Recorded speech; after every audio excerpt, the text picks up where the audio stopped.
Once, in a kingdom shrouded in the soft light of dusk, a young king looked down from his balcony. He noticed that his people were constantly fighting over the smallest things, their voices rising in anger in the village square. The king wanted to teach them a lesson they would never forget. He picked up a small, smooth gray pebble from the garden. He called his people together and announced, "I will give this pebble, and a great reward, to the one who can solve the kingdom's quarrels." Many people stepped forward. The strongest men tried to command peace, but they only ended up shouting louder. The wealthiest merchants tried to pay for silence, but it only led to more greed and arguing. The square remained a place of frustration. Then, a young boy stepped out from the shadows of the village.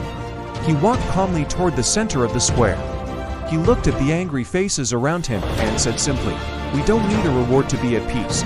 Let's all share what we have, help each other with our burdens, and work together as one."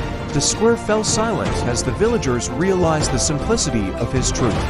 The king smiled warmly, walked down to the square, and placed the pebble into the boy's small hands. "The true solution," the king said, "is kindness and cooperation." From that day on, the village transformed. Even the smallest action, like reaching out a hand to help, proved that kindness can solve the biggest problems.